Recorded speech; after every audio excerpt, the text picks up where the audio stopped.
Hello everybody, today we are going to learn our 3.2 lesson. The name of the lesson is A Lesson in a Life from a Beggar. This lesson is written by Sudha Murthy.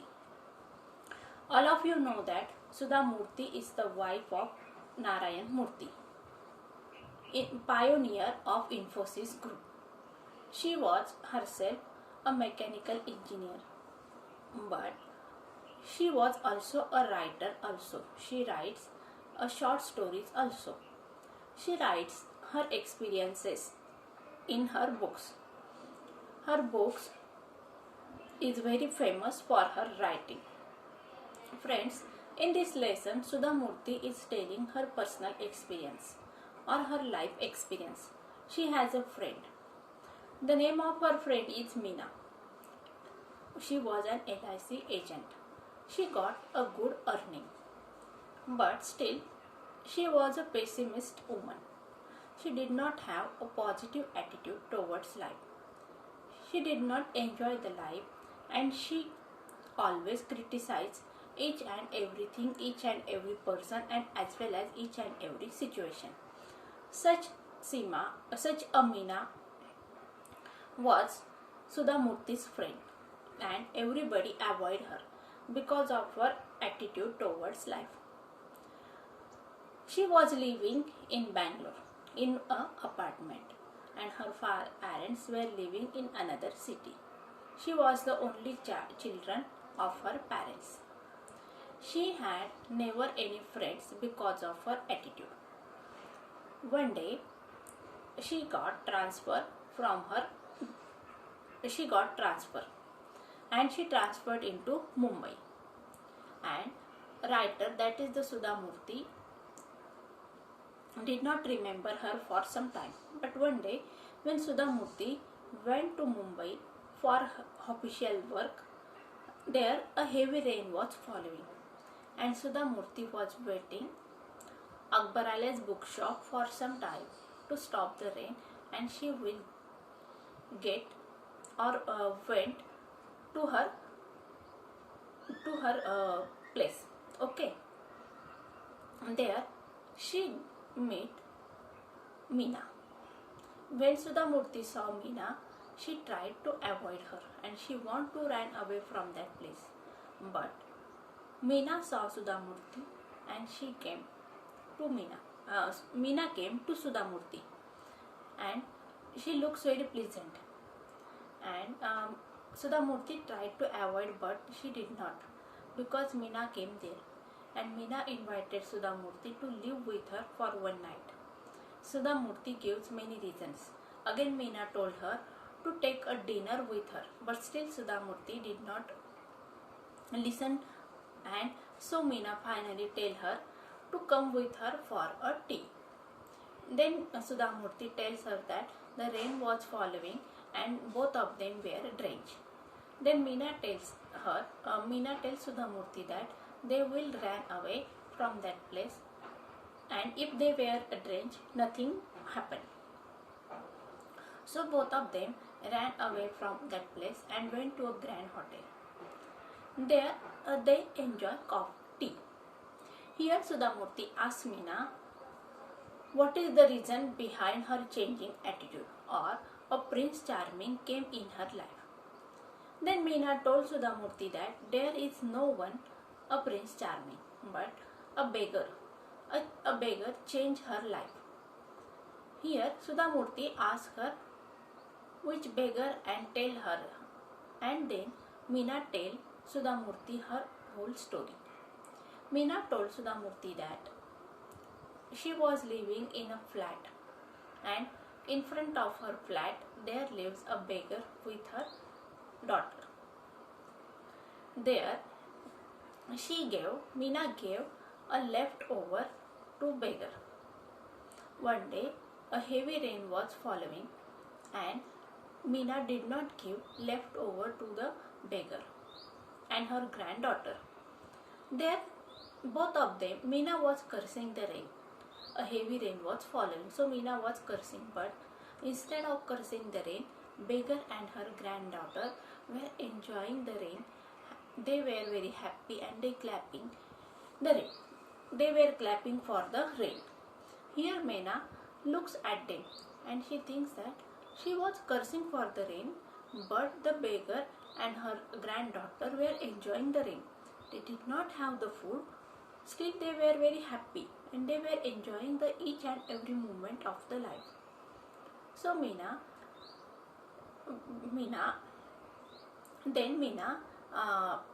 take a list or make a list for the things which she has and which the things she did not have. Then after making the list, she thinks that she have much more things than that of the beggar. Means she have a comfortable life, luxurious life, she have the food, she have the proper clothing, have a proper house, but none of the things the beggar had. Still he was very happy. And why she takes the life to a pessimistic way? She have to change. She thinks over the point that she have to change her look towards life. 2 years, the time of the 2 years needed for her to change her attitude or look towards the life. After the 2 years, she become happy and she enjoy the each and every moment of the life. Then Sudhamurti asked her, did she give Guru Dakshina to her Guru? Then Meena told her that before she was realizing these things, the beggar was died. Then she takes his granddaughter to a boarding school and she was taking all her education and she was taking her care for her education and each and everything. Here Sudhamurti told us our look towards the life. We have to change our look or attitude towards the life. The life is very important and we have to enjoy the each and every moment, each and everything and each and every person. Enjoy our life happily and life will be happy. बघा विद्यार्थ्यांनो, हा जो lesson आहे a lesson in a life from a beggar, हा लिहिण्यात आलाय सुधामूर्ती यांच्याकडून. सुधामूर्ती एक प्रसिद्ध लेखिका आहेत. इन्फोसिसचे जे संस्थापक आहेत नारायण मूर्ती यांच्या या वाईफ आहेत. आता सुधामूर्ती या स्वतः एक मेकॅनिकल इंजिनियर असून सुद्धा त्यांनी आपला जो जॉब होता तो जॉब सोडून त्यांनी त्यांनी एक संस्था काढली आणि त्या संस्थेमध्ये त्यांनी काम करत असताना त्यांना जे काही अनुभव येत होते ते त्यांनी त्यांचे अनुभव एका पुस्तकामध्ये शेअर केले. आणि त्या पुस्तकामध्ये त्यांनी डेली लाईफमध्ये जे अनुभव असतात, म्हणजे आपल्याला वेगवेगळ्या गोष्टी असतात किंवा वेगवेगळ्या व्यक्ती भेटत असतात, त्या वेगवेगळ्या व्यक्तींचा असलेला स्वभाव, त्यांच्या वृत्ती, या सगळ्या गोष्टी त्यांनी त्या पुस्तकामध्ये शेअर केलेल्या आहेत या गोष्टी. आता या ठिकाणी आपल्याला जो लेसन आहे या लेसनमध्ये सेंट्रल कॅरेक्टर आहे मीना. मीना ही आपल्या ज्या लेखिका आहेत सुधामूर्ती यांची फ्रेंड असते. मीना एक LIC एजंट असते. तिला एक चांगली इन्कम होत असते, म्हणजे तिला चांगला जॉब असतो, त्यापासून तिला चांगलं इकॉनॉमिकल उत्पन्न होत असतं. अशा प्रकारे मीनाचं कॅरेक्टर सांगण्यात आलंय. पण मीना एक चांगली मुलगी नसते. चांगली मुलगी म्हणजे तिचा जो ॲटिट्यूड आहे आयुष्याकडे बघण्याचा तो थोडा विचित्र असतो, सिनिक ॲटिट्यूड असतो. ती प्रत्येक व्यक्तीकडे किंवा प्रत्येक गोष्टीकडे किंवा प्रत्येक व्यक्तीकडे प्रत्येक क्षणाकडे एक क्रिटिकल ओपिनियन मांडत असते. तिला प्रत्येक गोष्टी किंवा व्यक्तीमध्ये वाईट गोष्ट शोधण्याचा प्रयत्न करत असते. कुठल्याही गोष्टीला ती चांगलं म्हणत नसते. मग असा हा जो तिचा निराशवादी ॲटिट्यूड आहे आयुष्याकडे बघण्याचा, तिच्यामुळे तिच्याशी कोणीही मैत्री करत नसतं. अशा या मीनाची एके दिवशी तिची बदली होते मुंबईला गेल्यानंतर मग लेखिका विसरून जाते आणि नंतर काही कामानिमित्त लेखिका ज्यावेळेस मुंबईला जातात त्या ठिकाणी एके दिवशी लेखिका अकबराला या बुक शॉप जवळ थांबलेल्या असतात आणि अचानक पाऊस सुरू होतो. मग त्या ठिकाणी लेखिका पाऊस थांबण्याची वाट बघतात आणि पाऊस थांबण्याची वाट बघत असतानाच त्यांचं लक्ष मीनाकडे जातं. आता मीनाला बघितल्यानंतर त्या तिला थोडं टाळण्याचा प्रयत्न करतात, परंतु त्यापूर्वी मीना त्या ठिकाणी धावत येते आणि लेखिकेचा हात घट्ट त्यांच्या हातात मीना तिच्या हातात धरते आणि लेखिकेची विचारपूस करते, हाय हॅलो करते. आणि त्यानंतर मग मीना काय करते, लेखिकेला त्यांच्याबरोबर एका रात्रीसाठी राहण्यासाठी आमंत्रण देते. पण लेखिका नकार देते, कारण लेखिकेला मीनाचा स्वभाव माहिती असतो. त्यानंतर मग मीना लेखिकेला सांगते की तुम्ही एक रात्र नाही थांबू शकत तर माझ्याबरोबर रात्रीचं जेवण तरी घ्या. या गोष्टीला आपण लेखिका नकार देते. त्यानंतर मग मीना सांगते की आपण एका ठिकाणी किंवा कुठेतरी जाऊन चहा तरी घेऊ, एखाद्या हॉटेलमध्ये जाऊन. मग या ठिकाणी लेखिका सांगते की अरे पाऊस चालू असताना आपण कसं जाणार. मग त्या ठिकाणी मीना सांगते की आपण पावसात भिजत धावत धावत जाऊया किंवा आपल्याला एखादी कॅब जरी मिळणार नाही तरी आपण धावत जाऊ शकतो. मग अशा प्रकारे मीनाचा बदललेला जो ॲटिट्यूड आहे तो बघून लेखिकेला आश्चर्य वाटतं. मग लेखिका तिला विचारतात की बाई ग, तुझ्या आयुष्यामध्ये कोणी चार्मिंग प्रिन्स आलेला आहे का.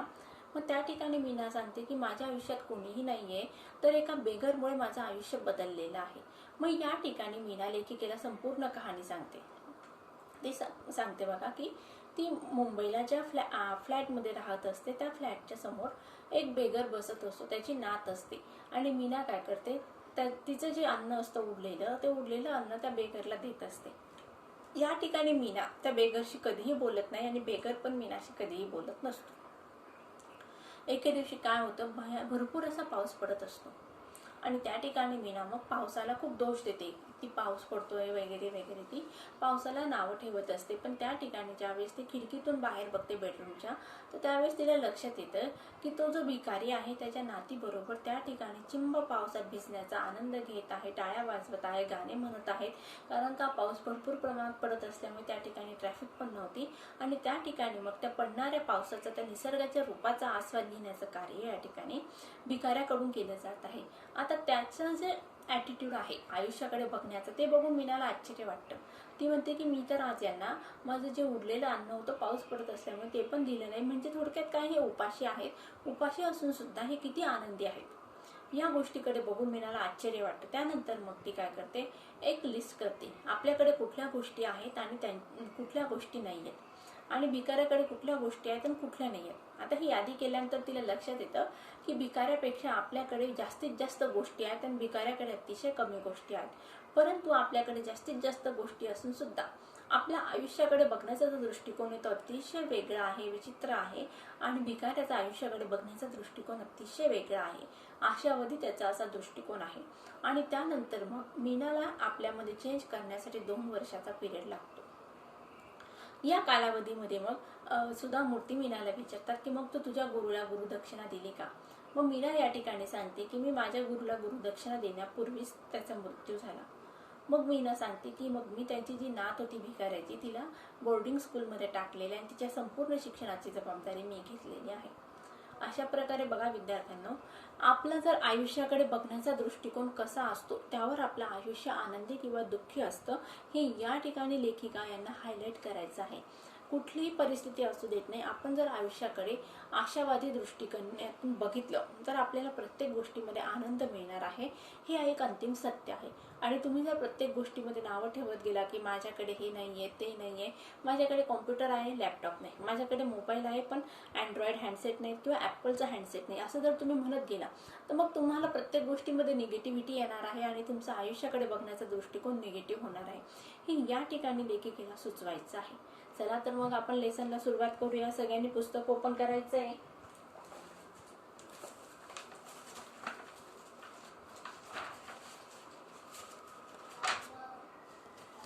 A lesson in life from a beggar. Meena is a good friend of mine. She is an LIC officer earning a good salary. But there was always something strange about her. She was forever unhappy. Whenever I met her, I would start to feel depressed. It was as though her gloom and cynicism had a way of spreading to others. She never had anything positive to say on any subject or about any person. Meena is a good friend of mine. Mine means writer. या ठिकाणी first person प्रोनाउनचा वापर करण्यात आलेला आहे. या ठिकाणी रायटरने काय सांगितलं, मीना ही माझी एक चांगली मैत्रीण आहे. She is an LIC officer earning a good salary. मग मीना कोण होती, मग LIC ऑफिसर होती आणि तिला एक चांगला असा उत्तम असा पगार मिळत होता. But there was always something strange about her. मग या ठिकाणी रायटरने ॲडिशनल इन्फॉर्मेशन सांगितलेली की ती LIC ऑफिसर होती, तिला चांगला पगार होता, परंतु ती थोडीशी विचित्र होती. शी वॉज फॉर एव्हर अनहॅपी. ती नेहमीच, फॉर एव्हर म्हणजे काय, नेहमीच ती दुःखी असायची. Whenever I met her I would start to feel depress. आता या ठिकाणी लेखिकेने काय सांगितलंय, ज्या ज्या वेळेस मी तिला भेटायची त्यावेळेस मला डिप्रेस व्हायचं, म्हणजे त्यावेळेस मी अनहॅप्पी व्हायची, उदासीन व्हायची, खिन्न व्हायची. It was as though her gloom and cynicism had a way of spreading to others. मग आता या ठिकाणी काय सांगितले बघा, या ठिकाणी रायटरने it was as though her gloom, gloom म्हणजे काय या ठिकाणी बघा, फिलिंग ऑफ सॅडनेस म्हणजे दुःख, तिचं असं दुःख होतं. आणि सिनिसिझम म्हणजे काय, शंकेखोर स्वभाव बघा. अ डिस्ट्रस्टफुल ॲटिट्यूड म्हणजे कुठल्याही गोष्टीवर किंवा व्यक्तीवर विश्वास ठेवायचाच नाही असा तिचा स्वभाव होता.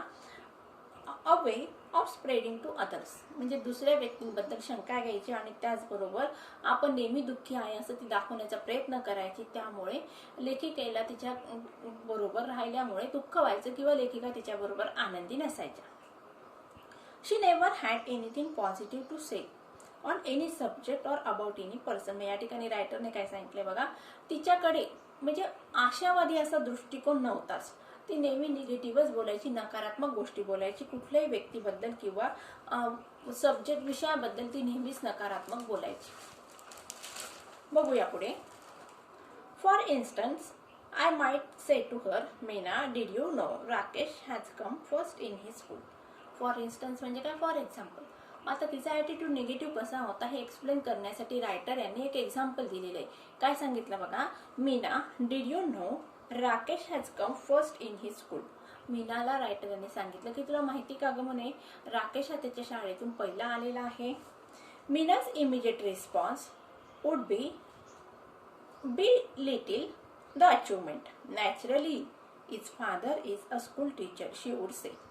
आता या ठिकाणी बघा, तो मुलगा आहे शेजारचा असेल, त्या ठिकाणी लेखिका यांनी सांगितलं की राकेश शाळेतून पहिला आला, तर मुलगा पहिला आल्यानंतर आपण त्याचं कौतुक करतो की नाही खूप छान अभ्यास केला, हुशार आहे, हार्डवर्कर आहे असं म्हटलं गेलं पाहिजे. तर या ठिकाणी मीना काय सांगत आहे की त्याच्या वडील शाळेमध्ये टीचर आहे म्हणून तो पहिला आला. बघा काय सांगितलं गेलेलं आहे, Meena's immediate response would be little the achievement म्हणजे त्याची जी कार्य होतं किंवा त्याने जी अभ्यास करून हार्डवर्क करून नंबर मिळवला होता, मार्क्स मिळवले होते, त्याची अचिव्हमेंट कमी करण्याचे तिचे शब्द होते किंवा त्याच्या अचिव्हमेंटला धक्का लावण्याचं काम मीनाकडून होत होतं. Naturally his father is a school teacher, मिळणारच आहे त्याचा पहिला नंबर कारण त्याचे वडील कोण आहेत, स्कूल टीचर आहे. इफ आय सेड, परत एक एक्झाम्पल सांगितलं. If I said Meena Shweta is a very beautiful girl isn't she. या ठिकाणी रायटरने काय सांगितलं, अगं श्वेता ही किती सुंदर मुलगी आहे ना, नाही का ग ती सुंदर. Meena would be pessimistic. आता मीना या ठिकाणी परत निराशवादी असतात. काय म्हणणार बघा ती, when a pony is young he looks handsome.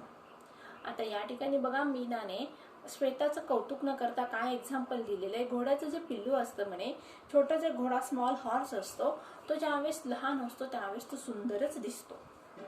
It is the age that matters. आणि वयामुळे माणसाचं सौंदर्य घटत असतं किंवा कमी होत असतं.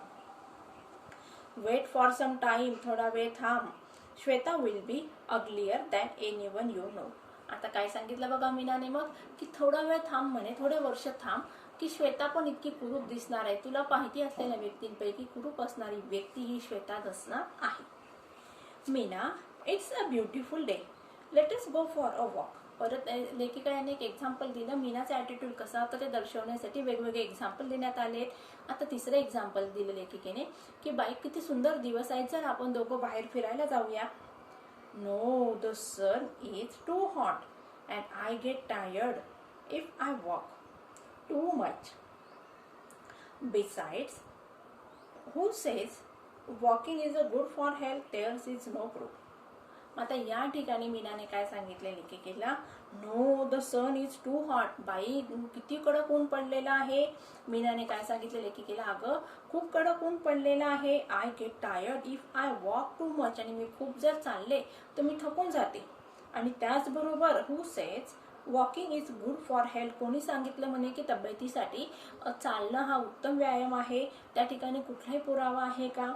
Let us go for a walk, याचं क्वेश्चन टॅग काय होणार, शॅल वी. बघा लेटेस्ट वाक्याचं क्वेश्चन टॅग नेहमी शॅल वी होत असतं. आता या ठिकाणी इनडायरेक्ट स्पीचचं जर वाक्य आलं, let us go for a walk, writer suggested Meena that they should go for a walk. कसं होणार बघा, writer suggested Meena that they should go for a walk. That was Meena. She stayed alone in an apartment as her parents live in Delhi. She was an only child and had the habit of complaining about anything and everything. Naturally, she wasn't a very pleasant company and nobody wanted to visit her. Then one day, Meena was transferred to Bombay and soon we all forgot about her. बघा आता अशा प्रकारे मीना कशी होती याचं वर्णन या ठिकाणी रायटर यांनी केलेलं आहे. मग आता पुढे काय झालं ते रायटर सांगत आहे. दॅट वॉज मीना, अशी ही मीना होती. She stayed alone in an apartment as her parents live in Delhi. या ठिकाणी रायटरने काय सांगितलं, मग मीना ही कुठं राहत होती, एका अपार्टमेंटमध्ये राहत होती आणि तिचे पॅरेंट्स कुठं राहायचे, मग दिल्लीला राहायचे. आता पुढे काय सांगितले बघा. शी वॉज अन ओनली चाइल्ड. ती तिच्या आई वडिलांचं एकुलती एक मुलगी होती. And had the habit of complaining about anything and everything. आणि तिला सवयच होती म्हणे कुठलीही गोष्ट असू दे आणि प्रत्येक गोष्टीमध्ये, एखादी गोष्ट काही का असू देत नाही, प्रत्येक गोष्टीमध्ये ती काय करायची, तक्रारच करायची. Naturally she wasn't a very pleasant company and nobody wanted to visit her. मग अशा प्रकारे तिच्याबरोबर राहायला कोणालाही आवडायचं नाही, कारण ती सगळ्यांना बोर करायची. आपल्या भाषेत सांगायचं तर तिच्यामुळे तिच्याबरोबर कोणालाही राहायला आवडायचं नाही. Then one day Meena was transferred to Bombay and soon we all forgot about her. आणि नंतर मग एके दिवशी काय झालंय, मीनाची ट्रान्सफर झालेली आहे. कुठे झाली, ट्रान्सफरला. आणि मग आम्ही सगळे तिला विसरून गेलो. We all forgot about her. Forgot हे फॉरगेटचं पास्ट टेन्स आहे. मग याचं क्वेश्चन टॅग काय होणार, डिडंट वी. बघूया पुढे. Many years later I found myself caught in rain at Bombay's Flora fountain. It was pouring and I didn't have an umbrella. I was standing near Akbaralayas, a popular department store, waiting for the rain to subside. Suddenly, I spotted Meena. My first reaction was to run. Even in that pouring rain, I was anxious to avoid being seen by her, having to listen to her never-ending complaints. However, I couldn't escape. इथपर्यंत बघूया, नंतर पुढे बघूया.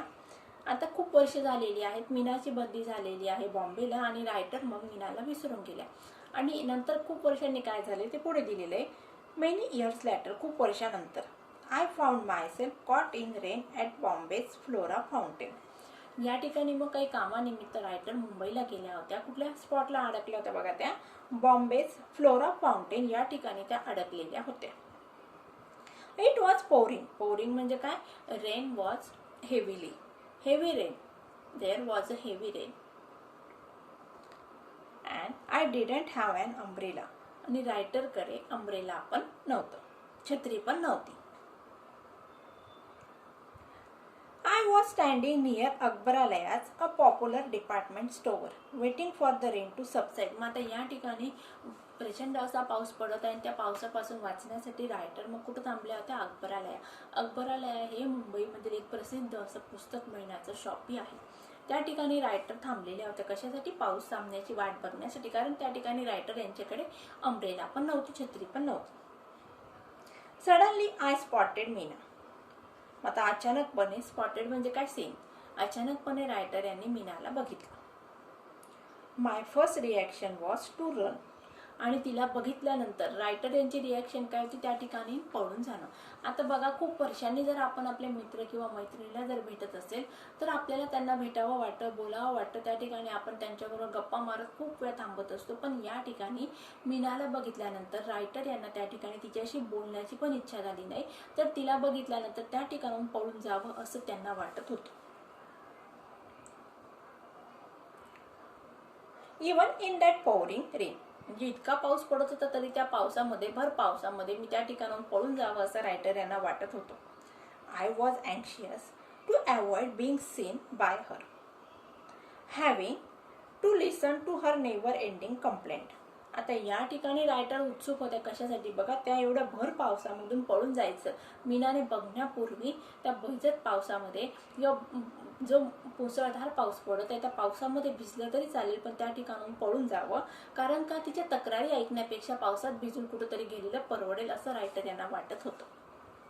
However, I couldn't escape. पण माझी त्या ठिकाणाहून सुटका झाली नाही. She had already seen me and caught hold of my hand warmly. What's more, she was very cheerful. आणि त्या ठिकाणी मीनाने रायटर यांना बघितलं आणि ती रायटरकडे आली. She had already seen me. Past perfect tense. कुठला टेन्स आहे तो? Past perfect tense. And caught hold of my hand warmly. आणि लेखिकेचा हात तिने हातात घेतला. What's more, she was very cheerful. आणि तिने लेखिकेला बघितल्यानंतरची पहिली रिॲक्शन ती अगं काय चाललेलं आहे, आणि तिला बघून लेखिकेला जाणीव झाली की ती खूप आनंदी आहे किंवा हॅप्पी आहे. बघा विद्यार्थ्यांनो, आज आपण जो लेसन सुरू केलेला आहे त्याचं नाव आहे a lesson in a life from a beggar. हा लेसन लिहिण्यात आलाय सुधा मूर्ती यांच्याकडून. या ठिकाणचं सेंट्रल कॅरेक्टर मी तुम्हाला पूर्वीच सांगितलं होतं मीना आहे. आता मीनाचा आयुष्याकडे बघण्याचा दृष्टिकोन या ठिकाणी रायटर यांनी वेगवेगळ्या उदाहरणं देऊन सांगितला. लेखिकेने तिला सांगितलं की बाई आपल्या शेजारचा राकेश हा मुलगा शाळेतून पहिला आलेला आहे. त्या ठिकाणी मीनाने सांगितलं की त्याच्या वडील शिक्षक आहे म्हणून तो पहिला आला. नंतर मग लेखिका यांनी सांगितलं की अगं श्वेता किती सुंदर दिसते ना. मग मीना हिने सांगितलं अगं ती तरुण आहे म्हणून सुंदर दिसते, म्हातारी झाल्यानंतर ती पण कुरूप दिसणार. मग एके दिवशी रायटर तिला बोलल्या की आपण चल फिरायला जाऊया, खूप छान दिवस आहे. मग मीना सांगते किती ऊन पडलं आहे आणि या उन्हामध्ये मी जर बाहेर गेले तर मी थकून जाणार. आणि कोणी सांगितलं की तब्येतीसाठी व्यायाम करणं, फिरायला जाणं ही चांगली एक्सरसाइज आहे. या ठिकाणी कुठलाही प्रूफ नाही आहे. अशा प्रकारे अशी ही विचित्र अशी मीना होती की जी प्रत्येक गोष्टीमध्ये, प्रत्येक व्यक्तीमध्ये किंवा वस्तूमध्ये काय करत होती, चुका काढत होती. आणि अशा या मीनाला प्रत्येक जण अवॉइड करण्याचा प्रयत्न करायचा. एके दिवशी काय होतं, मग मीनाची ट्रान्सफर होते मुंबईला. आता बंगलोरला ती राहायची, पण त्या ठिकाणाहून तिची ट्रान्सफर झालेली मुंबईला, कारण मीना LIC ऑफिसर होती. आता त्या ठिकाणाहून तिची ट्रान्सफर झालेली आणि तिच्या मग या ठिकाणी रायटर पण तिला विसरून गेला. मध्ये 3-4 वर्षाचा कालावधी गेलेला आणि एके दिवशी कामासाठी रायटर मुंबईला जातात आणि पाऊस पडत असतो आणि रायटर त्या ठिकाणी पावसापासून वाचण्यासाठी अकबरालया या फेमस बुकशॉपजवळ थांबतात. त्या ठिकाणी रायटर आणि मीनाची गाठभेट होते. आता पुढे काय होणार आहे ते येणाऱ्या नेक्स्ट पार्टमध्ये बघायचं आहे आपल्याला. So friends, I hope all of you understand this part very better. So take care and good bye.